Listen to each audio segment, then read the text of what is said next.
예, 성도 여러분 안녕하십니까? 네, 오늘 오가 공부하도록 하겠습니다.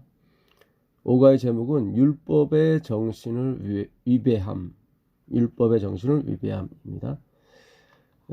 기억절은 느헤미야 5장 11절입니다. 그런즉 너희는 그들에게 오늘이라도 그들의 밭과 포도원과 감람원과 집이며 너희가 구워준 돈이나 양식이나 새 포도주나 기름의 100분의 1을 돌려보내라 하였더니. 네. 오늘 느헤미야 5장에 관해서 우리가 이 말씀을 공부해 보도록 하겠습니다. 그러니까 느헤미야가 성전 보수와 성벽 재건을 위해서 백성들을 데리고 갔습니다. 느헤미야는 유대의 총독으로 이제 부름을 받아 가게 됐죠. 그래서 내 외부의 어떤 적들과 싸웠는데, 이제 외부의 적, 산발락과 도비야, 그리고 이 게셈이라는 그런 이방 민족들의 방해를 받았었죠. 그러나 그가 하나님의 은혜를 힘입었기 때문에 그것을 이겨냈다고 우리가 저번 시간에 배웠습니다. 그게 느헤미야 4장이었는데 오늘 5장에 또 다른 적이 있었는데 그건 내부의 적이었습니다. 그러니까 이 백성들이 이 율법에 보게 되면 형제에게 돈을 꿔주게 되면 이자를 받지 말라고 그랬는데 이들이 월 1%, 연 12%의 이자를 받았습니다. 그 당시 이자가 이거보다 원래는 더 셌었죠. 보통 기름은 100%, 일반 곡식은 21%였으니까 시중 금리보다는 싸게 받긴 받았습니다. 그러나 어쨌든 그 이자로 인해서 백성들의 생활이 피폐하기 시작했습니다. 그래서 백성들이 그 땅과 그 포도원과 집을, 심지어 자기 딸과 아들들을 노예로, 이 원금을 이자를 갚지 못하면 그 다음에부터는 다른 것으로 이렇게 그걸 대신해야 되는 것입니다. 그래서 자기 딸이나 자기 자식들을 종으로 이제 주게 돼 있었죠. 그래서 우리 자녀들을 종으로 파는도다. 우리 딸 중에 벌써 종된 자가 있으니 우리의 밭과 포도원이 이미 남의 것이 되었으니 속량할 힘이 없도다. 이게 이제 5절까지의 내용이었습니다. 내가 백성의 부르짖음과 이런 말을 듣고 크게 노하여 중심에 계획하고 귀인과 민장을 꾸짖어 이르기를 너희가 각기 형제에게 취리를 하는도다 하고 대회를 열고 저희를 쳐서 이르기를 우리는 이방인의 손에 팔린 우리 형제 유다 사람들을 우리의 힘을 다하여 속량할 것을 너희는 너희 형제를 팔고자 하느냐? 더구나 우리의 손에 팔리게 하겠느냐? 하며 저희가 잠잠히 말이 없거늘. 우리가 이방 민족의 그 노예가 되었던 백성들을 데리고 여기 와서 지금 성전을 짓고 있는데 다시 너희가 그들을 노예로 살면 되겠느냐? 지금 느헤미야가 그 말을 하는 것입니다.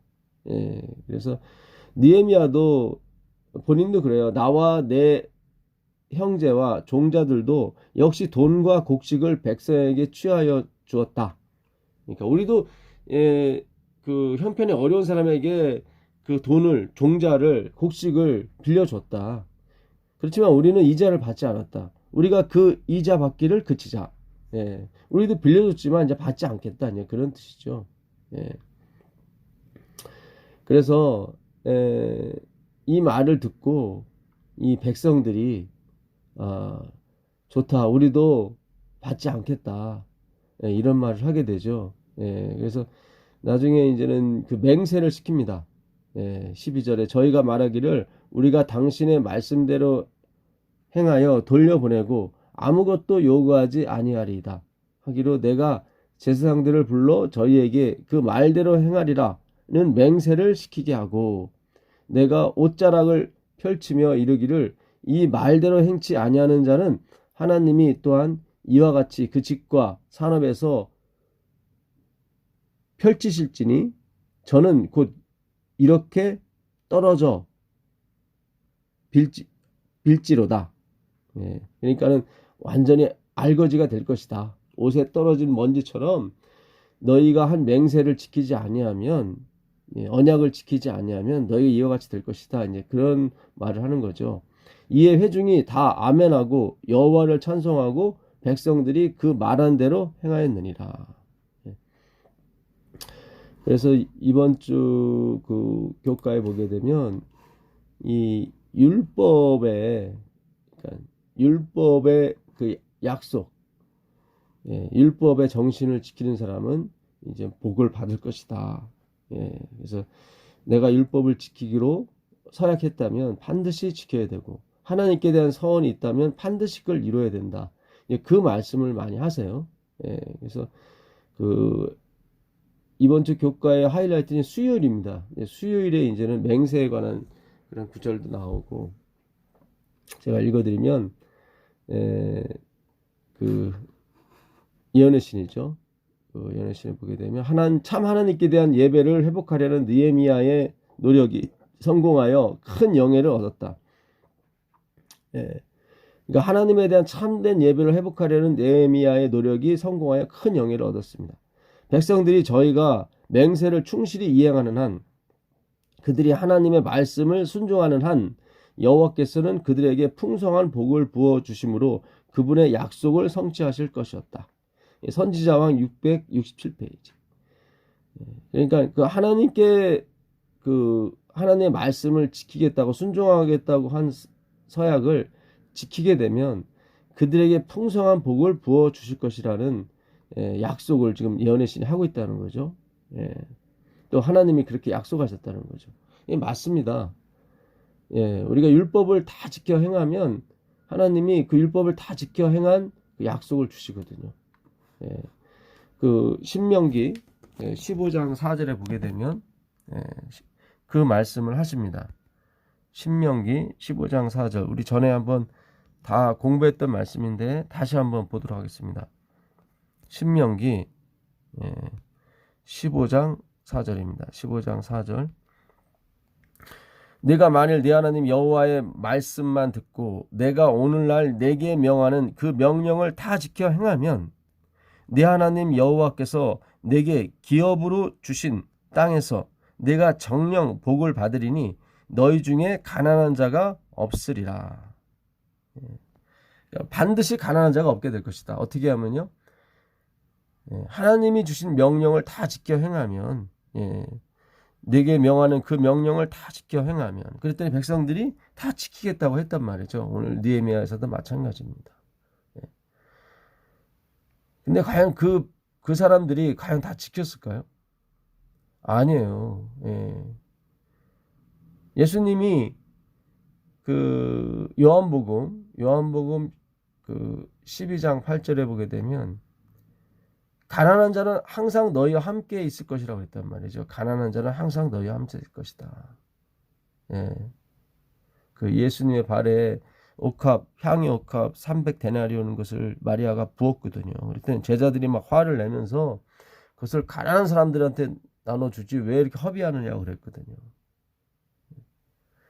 과연 그것을 가난한 사람한테 나눠주면 가난이 없어집니까? 그렇지 않거든요. 이 가난은, 이 푸트코스는 오직 하나님만이, 오직 예수님만이 가난을 없이 해주시거든요. 실제로 우리가 사도행전에 가보시면, 사도행전에 가보겠습니다. 5장 32절에 가난이 한번 없어진 적이 있었는데, 그때가 언제냐면 초대교회 때, 그 4장이죠. 4장. 성령이 부어짐으로 말미암아 그들의 가난이 없어졌거든요. 4장 32절, 믿는 무리가 한 마음과 한 뜻이 되어 모두 물건을 서로 통용하고 제 재물을 조금이라도 제 것이라 하는 이가 하나도 없더라.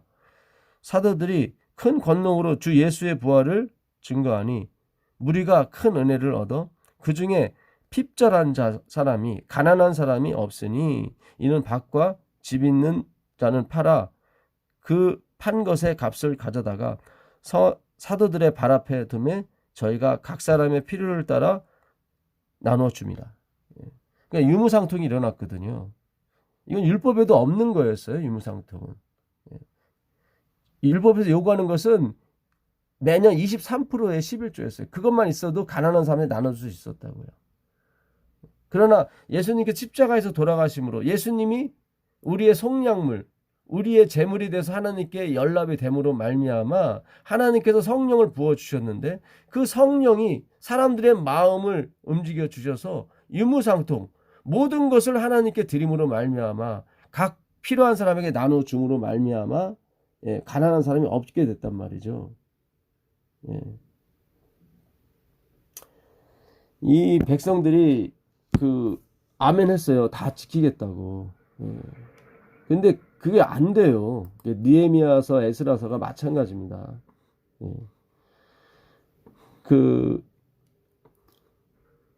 느헤미야서 8장 가보겠습니다. 8장 가보면 이스라엘 자손이 자기들의 성읍에 거주하였더니 7째 달에 이르러 모든 백성이 일제히 수문 앞 광장에 모여 학사 에스라에게 여호와께서 이스라엘에게 명령하신 모세 율법책을 가져오기를 청하매. 그러니까 우리가 율법에 대해서 공부하자. 우리가 지키겠다 그랬단 말이죠. 그래서 에스라를 불렀어요. 학사 에스라를.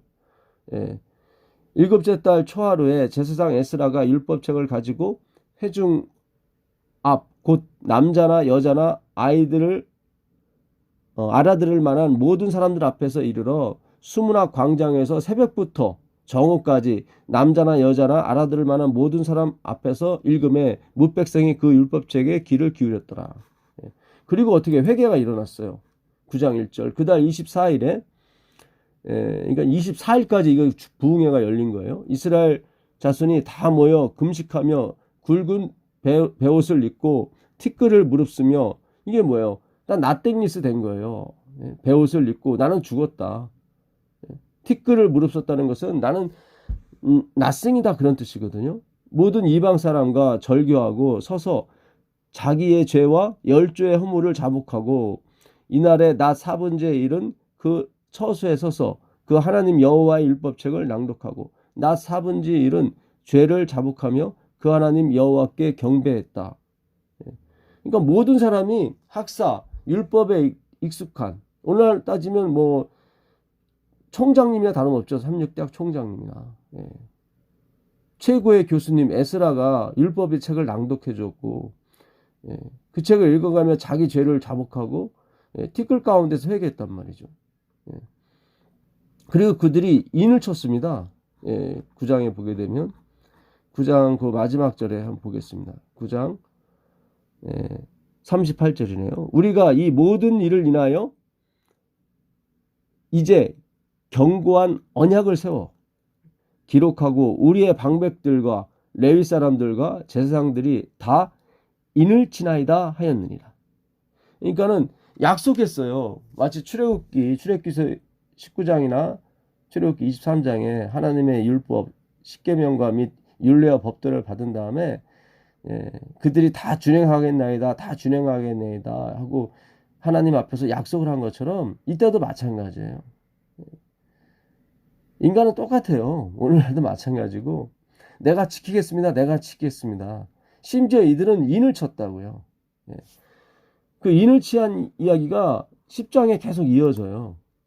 느헤미야 10장 1절 그 인친 자는 하가랴의 아들 방백 느헤미야까지 나오는 거예요. 시드기야, 스라야, 아샤랴, 에레미야, 바스올 이렇게 계속 나오는 거예요. 그 지도자들을 비롯해서 레위인들, 뭐 제사장들 다 나옵니다. 11장에서는 그날의 모든 그날에 11장에서는 이제는 그 예루살렘에 거할 사람이 누군가를 제비를 뽑고요. 예루살렘 안에 거하게 되면은 세금을 좀 더 많이 내야 되거든요. 아무래도 예루살렘 경비를 서야 되고 하다 보니까. 그래서 예루살렘 안에 거하는 사람을 제비를 뽑았어요. 그게 12장 얘기고 13장은 11장 얘기고 12장은 제사장이 누군지를 또 이렇게 얘기를 합니다. 그래서 12장에서 느헤미야 13장에서 이제는 마지막 그 느헤미야 13장인데 그날의 모든 책을 낭독하여 백성에게 들렸는데 그 책에 기록하기를 암몬 사람과 모압 사람은 영영이 하나님의 회에 들어오지 못하리리. 이게 신명기 23장에 있는 말씀이죠. 암몬과 모압은 하나님의 백성을 저주하려고 했고 가나안에 못 들어가게 하려고 했던 그런 백성들이었거든요. 그래서 하나님께서 암몬과 모압 자손은 절대로 이스라엘 총회에 못 들어올 것이다 그랬단 말이죠. 근데 그들이 암몬 자손의 그 대표라고 하는 도비아를 성소에 끌어들여요. 거기 방 하나를 주고 원래 11조를 이렇게 저장하려고 하는 그 방을 누가 없는 사이에요. 느헤미야가 아닥사스다 왕한테 간 사이에. 이 느헤미야는 누구를 상징합니까? 예수님이죠. 예수님이 안 계시면 안 돼요, 이게. 그러니까 율법을 지키느냐 못 지키느냐가 중요한 게 아니라 예수님이 계시냐 안 계시냐가 중요한 거예요, 사실은. 그러니까 오늘 교과가 그걸 가르쳐야 되는 거예요. 우리 입에서 나온 맹세를 지켜라. 그게 아니라, 그게 아니에요. 이들이 느헤미야 13장을 읽어보시면, 그 13장 좀만 더 보겠습니다. 13장 3절 백성이 이 율법을 듣고 곧 섞인 무리를 이스라엘 가운데서 몰수히 분리케 하였느니라. 그래서 이방 백성을 다 몰아냈다고요. 근데 그 3장 4절에 보니까 이전에 우리 하나님의 전 골방을 맡은 제사장 엘리야십이 도비아와 연락이 있었으므로 다 몰아낸 다음에 도비아라는 암몬 사람과 연락이 있었어요. 도비아를 위하여 한 큰 방을 갖추었으니 그 방은 원래 소재물과 유황과 기명과 또 레이 사람들과 노래하는 자들과 문지기들에게 11조로 주는 곡물과 새 포도주와 기름과 또 제사장들에게 주는 거제물을 두는 곳이라. 거기를 비워서 누구한테? 도비아한테 줬단 말이죠. 그때는 내가 예루살렘에 있지 아니하였느니라. 여기 느헤미야가 그때는 예루살렘이 없었어요. 바벨론 왕 아닥사스다 32년에 내가 왕에게 나아갔다가 며칠 후에 왕에게 말미를 청하고 예루살렘에 이르러서야 엘리야십이 도비아를 위하여 하나님의 전뜰에 방을 갖춘 일을 안지라. 그때 알았어요. 나 없는 사이에 암몬 사람을 그것도 11조를 저장할 그 곳에 그곳 방을 내준 것을 결국 11조를 그 저장할 방을 내줬다는 것은 11조를 안 거뒀다는 얘기죠. 분명히 아까 인을 쳤거든요. 모세 율법대로 내가 다 지키겠노라고. 근데 안 돼요, 이게. 내가 심히 노하여 도비아와 세간을 그 방 밖으로 다 내어 던지고, 그 다음에 10절에 보면 다 도비아를 내쫓은 거예요. 10절에 보시면, 내가 또 알아본즉 레위 사람들의 받을 것을 주지 아니하였으므로 11조를 안 줬다는 얘기죠. 그 직무를 행하는 레위 사람들이 노래하는 자들이 각각 그 전리로 도망하였더라. 각각 자기 처소로 도망했다는 얘기죠. 성전에 있지 못하고 월급을 받지 못하니까. 내가 모든 민장을 꾸짖어 이르기를 하나님의 전이 어찌하여 버림바 되었느냐 하고 곧 레위 사람을 불러 모아 다시 그 처소에 세웠더니 이에 온 유다가 곡식과 새 포도주와 기름의 11조를 가져다가 곳간에 드렸다. 결국 느헤미야가 와서 다시 11조를 걷게 한단 말이죠. 아까 느헤미야 말고도 모든 방백들과 지도자들이 다 인을 쳤었거든요. 내가 지키겠노라고. 근데 잠깐 느헤미야가 없는 사이에, 그러니까 예수님이 잠깐이라도 안 계시면 우리는 이렇게 되는 거예요. 그러니까 성경은 똑같아요. 우리가 요즘 사사기를 공부하지 않습니까? 사사기 그 2장 16절에도 보게 되면 하나님이 사사를 세우셨을 때는 그 모든 재앙을 돌이키셨고, 그 뜻을 돌이키셨지만 사사가 없었을 때는 그들이 역시나 또 이 악에 빠지게 되고 그렇게 되더란 말이죠. 범죄를 하게 되고. 기드온이 있는 동안은 그들이 바알을 섬기지 않았는데 기드온이 죽자, 예? 그게 사사기 8장 33절 아닙니까? 기드온이 죽자 그들이 다시 바알블릿, 바알의 언약을 지켰다 이 말이죠. 바알블릿을 섬겼다는 것은. 그러니까 예수님이 계시고 안 계시고가 중요한 거지 그들에게 맹세를 받고 서약을 하는 건 중요치가 않은 것입니다. 그 이번 주 교과에 그 저자분께서 민수기 30장에 대해서 얘기를 하세요. 사람이 여호와께 서원하였거나 결심하고 서약하였으면 깨뜨리지 말고 그가 입으로 말한 대로 다 이행할 것이니라. 느헤미야가 이행한 것처럼 느헤미야는요 12년 동안 자기 총독의 월급을 받지 않았습니다. 그 14절에 느헤미야 5장 14절에 보게 되면 내가 유다 땅 총독으로 세움을 받을 때 곧 아닥다스다 20년부터 32년까지 12년 동안은 나와 내 형제가 총독의 녹을 먹지 아니하였느니라. 그리고 18절에 보게 되면 하루에 자기 재산을 털어서 매일 나를 위하여 소 하나와 살진 양 6을 준비하고 닭도 많이 준비하고 열흘에 한 번씩은 각종 포도주를 갖추었나니. 그러니까는 일하는 사람들을 위해서 백성을 위해서 매일 하루 소 한 마리하고 살진 양 6하고 닭도 많이 준비하고 열흘에 한 번씩은 각종 포도주까지 제공해 줬대요. 그러니까는 사도행전 2장에 나오는 그 초대교회처럼 느헤미야가 자기 재산을 다 털어서 이 성전 건축에 아주 헌신했던 것입니다. 그러니까 느헤미야가 그런 말을 하죠. 19절에 내 하나님이여 내가 이 백성을 위하여 행한 모든 일을 생각하시고 내게 은혜를 베푸시옵소서. 이렇게 느헤미야의 헌신이 있었습니다. 그러니까 저번 주에 배운 것처럼 이 느헤미야의 헌신은 하나님께 은혜를 받았기 때문에 그게 나온 거지 그가 이렇게 막 그 안에서 나온 게 아니거든요. 사실. 어쨌든 이 느헤미야의 그 약속 이행을 보면서 우리는 그와 같이 율법을 다 지켜 행하면 하나님께 복을 받는 게 맞지만 우리가 그대로 행할 수가 없는 존재입니다. 말에는 힘이 있고 그것은 생명의 능력이 되기도 하고 사망의 능력이 되기도 한다. 그래서 우리는 우리가 한 말, 우리가 한 약속, 우리가 말로 다짐한 헌신에 책임을 져야 한다. 또한 우리의 행동은 말과 일치해야 한다. 그렇죠. 우리는 말과 행동이 일치해야 되는 삶을 살아야 됩니다. 근데 안 돼요, 이게. 그동안 얼마나 많은 사람이 말은 그리스도인 같지만 행동은 딴판인 사람들 때문에 기독교의 등을 돌려왔는가. 그렇죠. 언행이 일치하지 않았기 때문에 많은 사람이 기독교를 떠났습니다. 근데 왜 언행이 일치하지 않게 됩니까? 우리의 본성 자체가 그런 거거든요.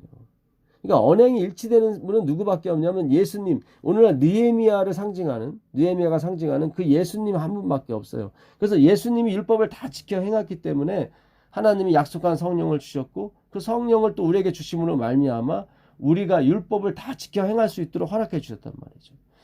율법 위에 율법이 된 거죠, 사실은. 11조가 아니라 자기 소유를 다 팔아서 가난한 사람한테 나눠줬으니까요.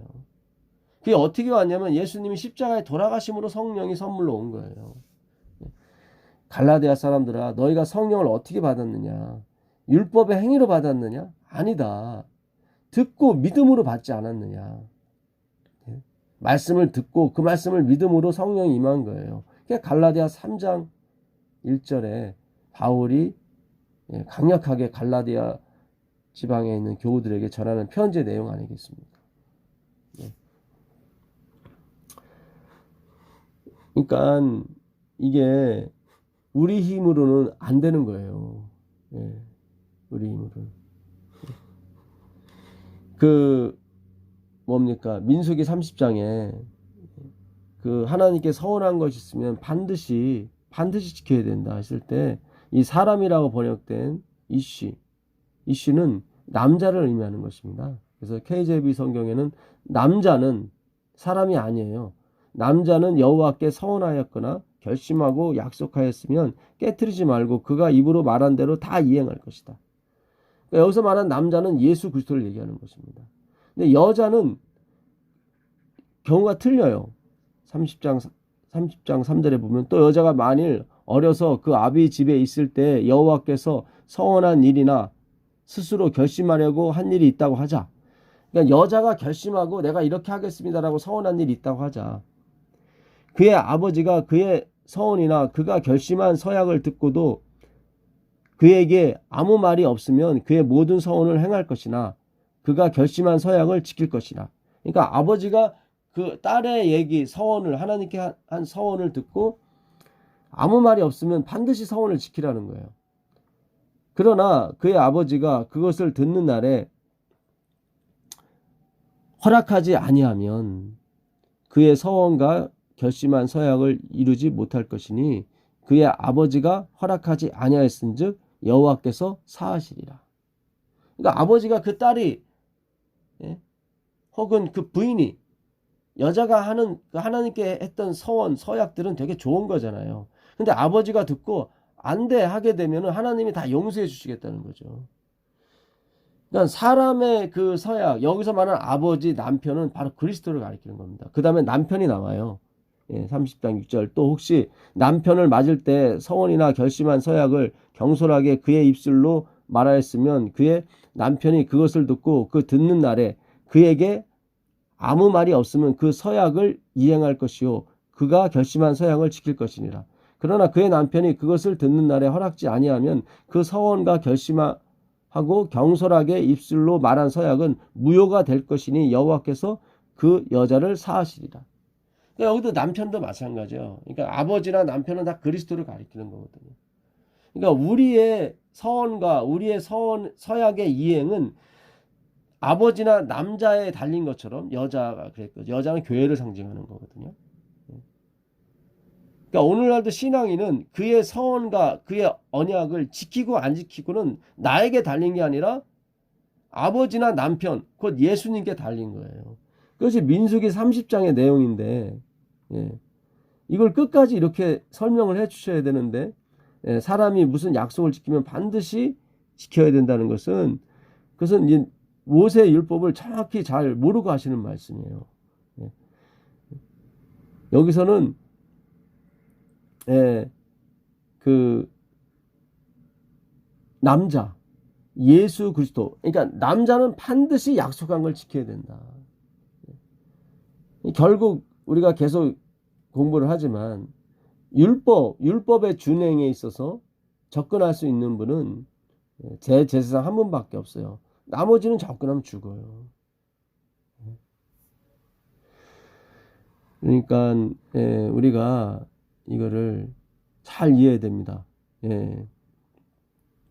여기 보게 되면 30장 13절에 모든 서원과 마음을 자제하기로 한 모든 서약은 그의 남편이 그것을 지키게 할 수도 있고 무효하게 할 수도 있느니라. 그러니까 예수님이 지키게 할 수도 있고 무효로 하게 할 수도 있다 이 말이죠. 모든 서약은. 그러니까 느헤미야서도 마찬가지예요. 그러니까 성경은 한 것을 얘기하는 거예요. 그러니까 이게 처음에만 조금 이렇게 이거를 이렇게 하면 안 되는 것입니다. 그러니까 엘렌 G 화이트의 글은 우리가 잘 생각하셔야 돼요. 그러니까 성경도 성령의 감동을 받은 책이고 엘렌 화이트의 글도 감동을 받은 책이에요. 그러나 질이 틀려요. 질이 틀리다고요. 그 사사기로 한번 가보겠습니다. 요즘 우리가 공부하는 사사기로 가보시면 사사기 14장입니다. 14장 6절에 보게 되면 삼손이 크게 그 성령을 감동을 받습니다. 삼손이 여호와의 신에게 크게 감동돼요. 갑자기 감동되어라고 되어 있지만 이게 원래 크게 감동되어가 맞습니다. 돌발하다니 그런 뜻이 포함됐기 때문에 갑자기도 해당이 되지만 크게가 맞아요. 돌발적으로 크게 감동되어 손에 아무것도 없어도 그 사자를 염소 새끼를 찢음같이 찢었다. 그러니까 하나님의 신 성령이 크게 임했어요. 누구한테? 삼손에게. 그래서 사자를 잡았습니다. 15장 14절도 마찬가지예요. 15장 14절도 삼손이 성령에 크게 감동이 됐습니다. 삼손이 레이의 이름에 블레셋 사람이 그에게로 마주 나가며 소리 지르는 동시에 여호와의 신의 권능이 삼손에게 임함에 그 말 위에 줄이 불탄 심과 같이 그 결박되었던 손에서 떨어진지라. 그러니까 삼손을 묶고 있는 그 팔 위에 그 줄이 말이 불에 탄 그런 줄처럼 끊어진 거예요. 여호와의 신이 크게 임하니까. 이게 성령의 감동이 된 거거든요. 우리 누가복음 4장에 보게 되면 예수님께서 성령에 크게 감동된 글이 나옵니다. 누가복음 4장을 보시면, 그러니까 삼손이나 예수님이나 똑같이 성령에 감동이 됐단 말이죠. 주의 성령이 내게 임하셨으니 이는 가난한 자에게 복음을 전하게 하시려고 내게 기름을 부으시고 나를 보내사 포로된 자에게 자유를, 눈먼 자에게 다시 보게 함을 전파하며 눌린 자를 자유케 하고 주의 은혜를 전파하게 하려 하십니다. 그러니까 삼손에게 하나님의 성령이 임해서 이스라엘 백성을 자유케 해줬단 말이죠. 거기도 똑같이 크게 성령이 임했다고 나오고, 이 누가복음 4장에도 예수 그리스도 한 젊은이에게 주의 성령이 내게 임하셨으니 이는 가난한 자에게 복음을 전하게 하시려고 내게 기름을 부으시고 나를 보내서 포로된 자에게 자유를, 똑같아요.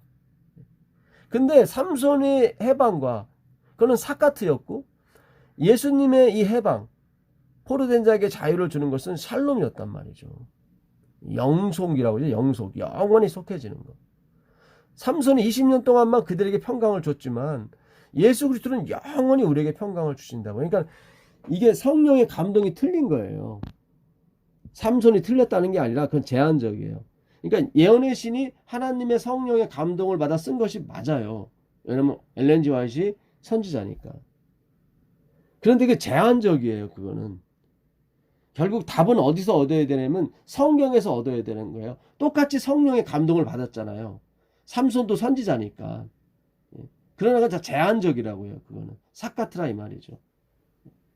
예수 그리스도의 성령의 임함만이 우리의 문제를 해결해 주는 거예요. 나머지 성령이 감동하는 것은 다 비유란 말이죠.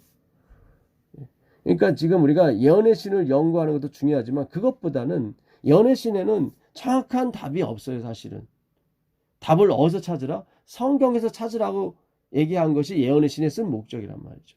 성경을 연구하십시오. 그럼 여러분의 문제가 해결이 될 것입니다. 그래서 성경 연구를 통해서만이 우리의 품성이 바뀌고 모든 것이 바뀐다고 엘렌 지 화이트이 그 글을 써서 우리에게 알려준 거란 말이죠. 그러니까 성경을 연구하는 목적으로 주어진 글이지 그거 자체가 성경이 아니란 말이죠.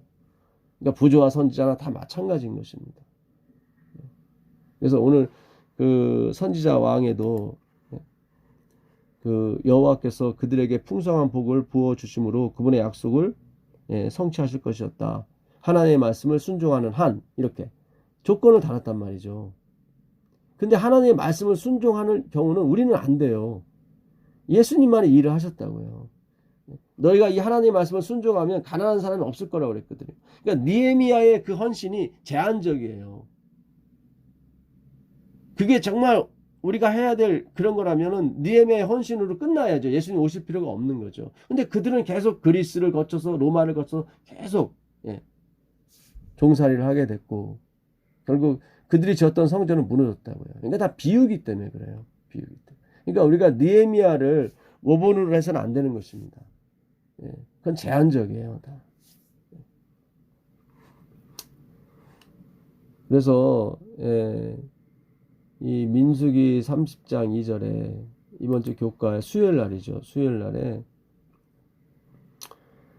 그 저주를 수반한 맹세는 확실한 이행을 강조하기 위한 것이었다. 그러니까는 느헤미야가 이것을 행하지 아니하게 되면 너희들의 재산이 완전히 떨어져 나갈 것이다라고 저주를 선포한 이유는 그렇게 해야 확실한 이행을 강조할 수 있기 때문에라고 했습니다. 근데 그렇게 해서는 안 돼요. 그건 제한적이에요. 그거는 이게 사랑으로서 강권이 돼야 멈춰지는 거지, 어떤 재앙을 내린다고 하는 것은 역시 그 약간 율법적인 요소인 것입니다. 그러니까 율법의 정신을 위배한다고 하는 것은 율법이 가리키는 예수 그리스도를 위배한다고 우리가 더 아셔야 돼요. 거기까지 가야 돼요. 율법을 지키고 안 지키고가 그 문제가 아니라 사사가 있는 동안 하나님이 재앙을 멀리 하셨다니까요. 그들이 지키든 안 지키든. 왜냐하면 사사가 예수 그리스도를 상징하기 때문에 그래요. 그 예수 그리스도가 다 지켜서 우리에게 주시기 때문에, 다 지킨 거로 하기 때문에 그런 거예요. 이게 굉장히 중요한 말입니다. 묵상, 말과 서약, 약속의 중요성에 대해서 다음에 말씀을 다시 주목해 보십시오. 계속 이 약속의 이행에 대해서 이제 저자분이 얘기를 해요. 사람이 여호와께 서원하였거나 결심하고 서원하였으면 깨트리지 말고 그가 입으로 말한 대로 다 이행할 것이니라. 민수기 30장 2절을 인용한 것입니다. 근데 이 사람이 이씨예요. 이씨는 남자를 가리킵니다. 남자. 그러니까 예수님께 요구하는 거예요. 너는 반드시 약속을 준행해야 돼. 십자가를 져라. 근데 여자가 십자가를 지겠다고 그러면은 듣고 아니다 하면은 그게 다 용서가 되는 거예요. 그 사람의 약속 이행은 자신에게 달린 게 아니라 그걸 듣는 아버지나 남편에게 달린 거란 말이죠. 민수기 30장의 내용이 그건데 이렇게 초반만 이렇게 이행할 것이라 해버리게 되면은, 그래서 예수님이 등장 안 하는 거예요. 이번 주 교과에도 예수님 등장을 안 해요. 그래서 우리가 뭔가를 해야 되는 쪽만 계속 얘기한단 말이죠. 내 입으로 말한 것은 그대로 실행하도록 유의하라. 무릇 자원한 예물은 내 하나님 여호와께 네가 서원한 입으로 언약한 대로 행할지니라. 신명기 23장 23절의 내용도 얘기했습니다. 저자분께서 이렇게 말씀을 해주셨어요. 근데 우리는 못해요. 이게 우리는 안 돼요. 다시 느헤미야 9장으로 가보시자고요. 13장. 느헤미야 13장으로 가보시면 13절, 내가 제사장 셀레미와 서기관 사독과 레위 사람 부다야로 고지기를 삼고 만나냐와 손자 사꿀의 아들 하난으로 버금으로 삼았나니 이들을 다 오늘날 따지면 재무 장로 이렇게 세운 거예요. 버금은 이제 비서 그렇게 생긴 거죠. 이는 저희가 충직한 자로 인정됨이라. 그 직분은 형제들에게 분배하는 일이었느니라. 그러니까 11조를 걷어서 이 레위인들에게 분배하는 거였어요. 내 하나님 여호와여, 이 일을 인하여 나를 기억하옵소서. 내 하나님의 전과 그 모든 직무를 위하여 나의 행한 선한 일을 도말하지 마옵소서. 그러니까 11조를 지키게 했습니다. 나를 기억해달라고. 전에 말씀드린 대로 이거는 기념책에 기록될 일이에요. 생명책에는 이것이 기록이 안 돼요. 생명책은 예수의 보혈로만 기록이 되는 것입니다. 그러니까 생명책에서 지어지게 되면 이 기념책에 하나님을 위해서 일한 모든 안식일을 지키게 해줬던 11조를 거치게 해줬던 그런 모든 일이 다 지워지게 돼요. 그러니까 이 11조나 이 안식일은 다 뭐예요? 이게 보면 그 마노아, 그러니까 마오르, 이 마는 담는 그릇이거든요. 마오르는 광명체를 말합니다. 그러니까 빛을 담는 그릇이에요. 그러니까 태양 자체도 빛을 발하는 게 아니라 그것도 빛을 담는 그릇에 불과한 거예요. 다 안식일이나 이 11조 이건 다 형식이에요. 내용은 그리스도고요. 굉장히 중요한 얘기입니다. 잘 새겨 들으셔야 돼요. 그러니까 하나님이 안식일에 복을 주셨어요. 거룩해 하셨어요. 그러니까 안식일은 거룩하게 함을 입은 대상이지 그것이 누구를 거룩하게 해주는 주체는 못 된다 이 말씀이에요. 창세기 2장 2절에 보니까 하나님이 안식일을 거룩하게 했고 안식일에 복을 줬지 그 안식일이 우리에게 거룩을 주거나 복을 주지 못한다는 얘기죠. 그러니까는 그것도 피조물이라는 거죠. 형식이라는 얘기죠. 안식일도. 그러니까 하나님이 그걸 거룩하게 하는 거예요.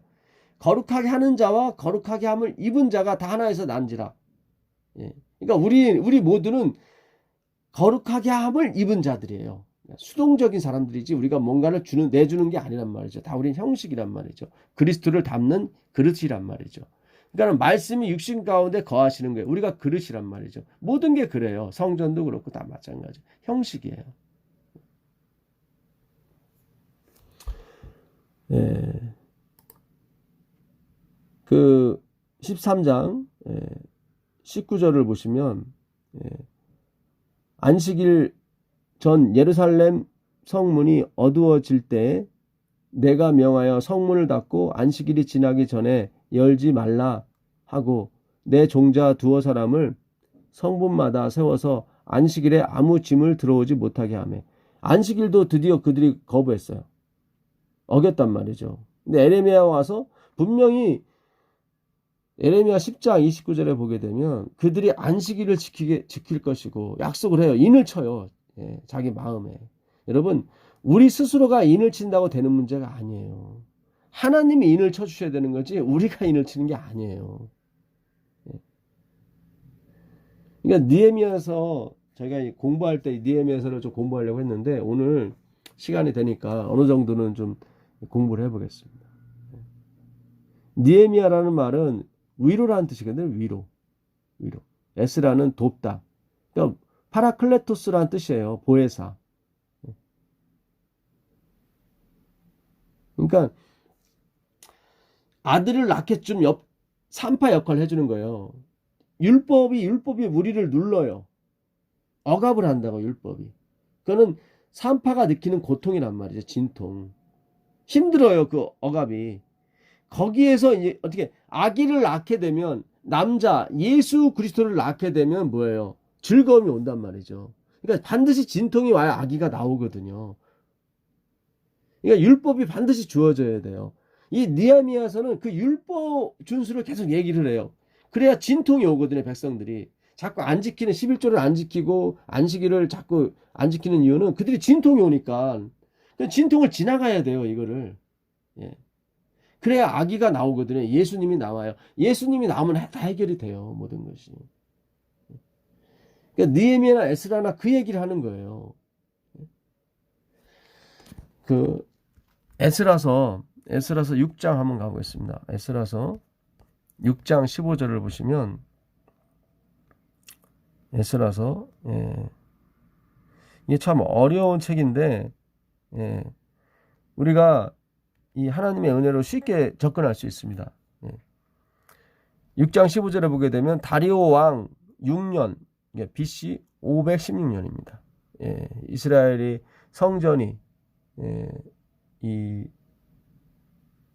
성전이 그 느부갓네살에 의해서 완전히 소멸된 지 70년 말이죠. 그것도 아달월 3일 12월 3일이죠. 이래 전을 피력 다 건축하니라. 그래서 하나님의 예언을 이루게 됩니다. 27일 남겨놓고. 그러니까 아달월이 넘어가서 아비벌이 돼버리게 되면 이제는 예언이 이루어지지 않는 거거든요. 근데 하나님이 정확하게 27일 남겨놓고 정확하게 약속을 지키더라고요. 아달월 12월 3일에. 그리고 그들이 봉헌식을 합니다. 이스라엘 자손과 제사장들과 레위 사람들과 기타 사로잡혔던 자의 자손이 즐거이 하나님의 전 봉헌식을 행하니 하나님의 전 봉헌식을 행할 때 숫소 100과 수양 200과 어린 양 400을 드리고 또 이스라엘 지파의 수를 따라 수염소 12로 이스라엘 전체를 위하여 속죄제를 드리고 제사장을 그 분반대로 레위 사람을 그 반차대로 세워 예루살렘에서 하나님을 섬기게 하되 모세의 책에 기록된 대로 하게 하니라. 그들이 성전을 아닥다스다 왕 때 다 피력을 했단 말이죠. 그리고 아닥다스다가 아니라 다리오 6년에 516년에. 그러니까 아닥다스다는 예루살렘 성 중건령을 내린 거예요. 예루살렘 성. 그래서 다니엘서 9장 그 25절에 예루살렘 성 중건령이 내린 날로부터 70일이라고 되는 거예요. 그러니까 고레스와 그리고 다리오는 예루살렘 성이 아니라 성전이에요. 성전. 근데 성전은 언제 피력을 하냐면 다리오 6년 BC 516년에 마친다고요. 70년이 차기까지 그들이 있겠다고 그랬거든요. 그때 정확히 맞춰요. 성전은 다 짓게 되고 그 다음에는 뭐예요? 성벽이 아직 재건이 안 되는 거예요. 그래서 아닥사스다 7년 BC 457년부터 기산점을 이루는 거예요. 70일에나 1804 그러니까 2300주야가 다니엘서 8장 14절이. 그래서 그들이 516년에 봉헌식을 하게 돼서 여기 보니까 소 몇 마리입니까? 숫소 100마리와 수양 200과 어린 양 400, 기타 등등 해서 어마어마한 그 제물을 드립니다. 여러분, 이게 성전을 지었단 말이죠. 성전을 하나님께 드렸어요. 그러면서 숫소, 어린 양, 수양, 이건 다 누구를 상징합니까? 그러니까 우리의 희생 제물이 대신 예수 그리스도를 상징하는 거죠. 그러니까 에스라서는 인간의 어떤 선한 행위를 하나님께 충성을 드리는 게 아니라 그건 다 비우고 예수 그리스도의 충성에 대한 비우고 예수 그리스도의 헌신에 대한 비유, 앞으로 오실 그리스도의 봉사, 그에 대한 비유. 그러니까 연기자들 뿐이지 실제는 누가 예수님의 역할을 얘기하는 거란 말이죠. 그러니까 봉헌을 했다는 것은 우리의 열심을 하나님께 드렸다는 얘기가 아니라 이렇게 숫소가 되신 어린 양이 수양이 되시는 그 하나님이 오셔서 이렇게 하나님께 드려지게 될 것이다를 지금 연습하고 있는 거라 뿐이죠. 잘 기억하셔야 돼요. 에스라서는 그걸 얘기하는 거예요. 우리의 열심이 아닌 이 땅에 오시는 예수 그리스도의 열심을 지금 공연하는 것 뿐이란 말이죠. 그걸 기억하라고. 그래서 나중에 이들이 다 율법을 못 지키게 된단 말이죠. 우리가 지난주에 배웠었잖아요. 에스라서 이 9장 15절에도 그 에스라의 회개가 나오지 않습니까? 한 사람도 하나님 앞에 쓸 수 있는 사람이 없다. 없다. 그러니까 이 느헤미야서 에스라서는 율법을 얘기해요. 준수하라고, 서약하라고, 서원하라고, 그걸 지키라고. 근데 아무도 못 지키게 돼요. 다. 결국은 누구를 지금 가리키고 있는 거예요? 그리스도밖에 없다는 거죠. 지킨 사람은. 그래서 느헤미야 에스라서가 쓰여진 겁니다. 이 24절에도 느헤미야 13장 다시 24절 24절이 아니네요. 22절에 보시면 내가 또 레위 사람들을 명하여 몸을 정결케 하고 와서 성문을 지켜서 안식일로 거룩하게 하려 하였느니라. 나의 하나님이여 나를 위하여 이 일도 기억하옵시고 주의 큰 은혜대로 나를 아끼시옵소서. 그러니까 이거는 기념책에 이렇게 기억해 달라고. 아까 자기 녹봉을 12년 동안 받지 않았습니다. 내 재산을 다 털어서 헌신했습니다. 이거는 생명책에 기록되는 게 아니라 기념책이에요. 그러니까 느헤미야가 요구한 것은 내 생명을 구원하소서 그게 아니라 그거는 어린 양의 피로 되는 거예요. 이런 걸로 되는 게 아니에요. 안식일이나 11조나 이런 걸로 되는 게 아니란 말이죠. 이건 다 기념책에 기록이 된 거예요. 근데 이것도 생명책에서 지워지게 되면 화이뿐이 그래요. 이것도 다 지워져 버린다고. 내 생명책에 어린 양의 그 농명책에 내 이름이 농명되지 못한 사람들은 이 기념책의 내용도 다 내가 하나님을 위해서 무엇을 했든 성전을 지어줬든 뭐 안식일을 지키게 해줬든 11조를 내게 해줬든 이 모든 것이 다 지워진단 말이죠. 물론 기념책에 기록이 되면 너무 좋은 거죠. 엄청난 축복을 받으니까. 그러나 그게 구원의 축복과는 틀리다 이 말이죠. 잘 생각하셔야 돼요. 11조 하지 마라, 안식일을 지키지 말라, 그게 아니에요. 11조하고 안식일을 지키면 축복 받습니다. 근데 구원의 축복은 십자가로만 받는 거예요. 그런 것이 아니라. 이 마지막으로 그 느헤미야 13장은 그들이 이방 여자가 낳은 자식들을 다 내쫓죠. 그걸 또 느헤미야가 하게 됩니다. 그러니까 그 전까지만 해도 그들이 느헤미야 10장 29절에 보게 되면 약속을 하거든요. 내가 절대로 이방 여자 취하지 않겠다. 예, 안식일 지키겠다. 뭐 다 얘기를 하지만 그게 다 무너져요. 인까지 쳤는데도 다 무너져요. 누가 없으니까. 느헤미야가 없는 동안. 느헤미야는 누구를 상징해요? 예수 그리스도. 예. 결국 예수님이 다시 이걸 회복하시는 거죠. 느헤미야가 와서 하는 것처럼. 예. 느헤미야 13장 29절 내 하나님이여 저희가 제사장 직분을 다 더럽히고 제사장의 직분과 레위 사람에 대한 언약을 어기었사오니 저희를 기억하옵소서. 내가 이와 같이 저희로 이방 사람을 떠나게 하여 깨끗하게 하고 또 제사장과 레위 사람의 반열을 세워 각각 그 일을 맡게 하고, 그러니까 성전 봉사를 시켰다 이 말이죠. 또 정한 기한에 나무와 처음 익은 것을 드리게 하였으니 내 하나님이여 나를 기억하사 복을 주옵소서. 이렇게 끝나요. 느헤미야가 구원의 복이 아니라 그 기념책에 하나님의 복을 달라고 하고 느헤미야가 끝나게 되는 것입니다. 그러니까 그들이 이 율법을 지키지 못해요. 그렇게 서약을 하고 인을 쳤는데도. 그게 느헤미야서가 우리에게 주는 교훈인 것입니다. 그래서 여전히 하나님께서 우리에게 그 하시는 말씀은 너희는 지키지 못한다. 오직 누구만이 나만이 내가 보낸 아들만이 그것을 할 수가 있다. 그렇게 얘기하시는 것입니다. 느헤미야 10장 1절에 그 인친 자는 하고 인친 사람이 나와요. 내가 지키겠다고 인친 사람이. 그 사람들이 29절에 보게 되니까 아까 제가 계속 말씀만 드렸는데 읽지는 못했었죠.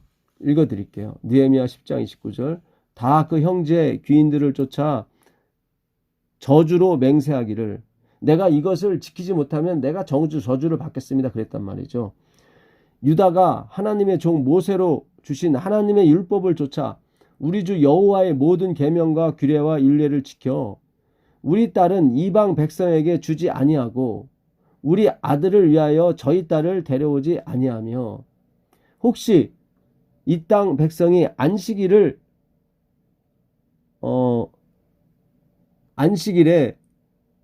물 하나 식물을 가져다가 팔려 할지라도 우리가 안식일이나 성일에는 사지 않겠고 제7년마다 땅을 쉬게 하고 모든 빚을 탕감하리라 하였고, 이렇게 인을 쳤단 말이죠.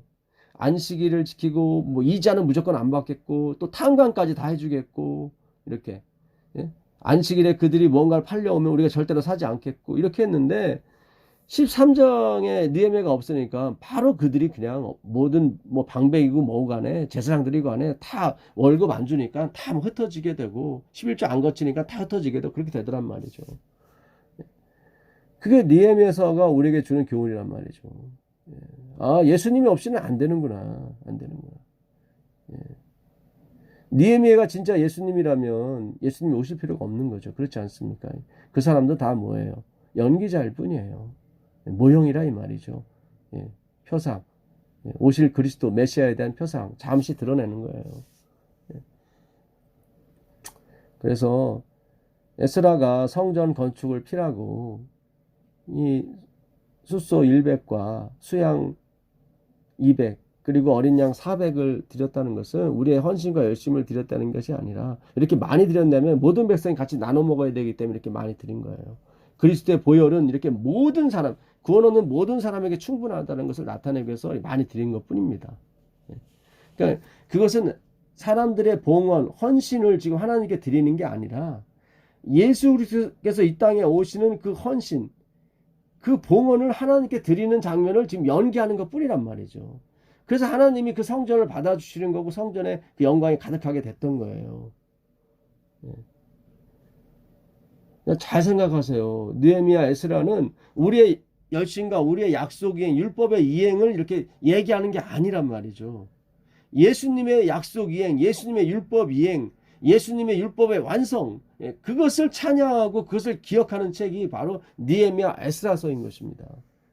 그걸 도와주는 것이 뭐예요? 그걸 알게 해주고 도와주는 것이 바로 느헤미야, 에스라인 거예요. 파라클레토스.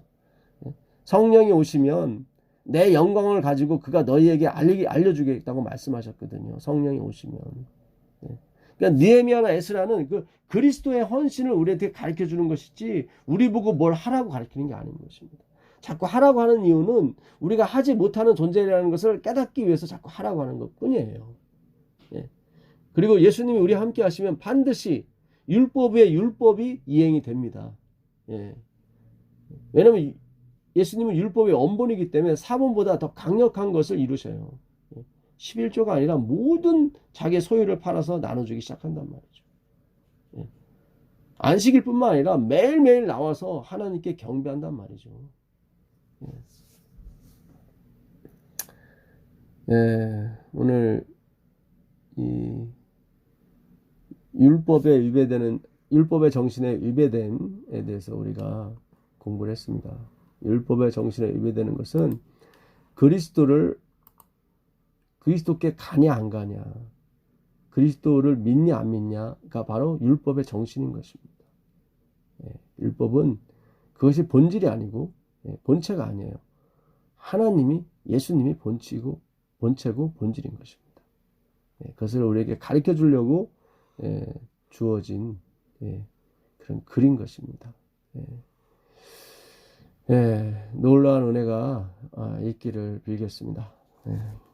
하늘에 계신 아버지 하나님 감사합니다.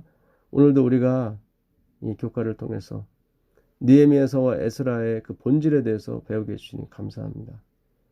그 느헤미야 에스라가 무엇을 우리에게 말해주고 있는지를 깊이 명상하고 묵상하고는 말미암아 잘못된 그런 교훈을 배우지 않도록 허락하여 주시옵소서. 오직 그리스도만이 우리의 유일한 희망이라는 것을 깨우칠 수 있도록 허락해 주옵소서. 예수님의 이름으로 기도합니다. 아멘.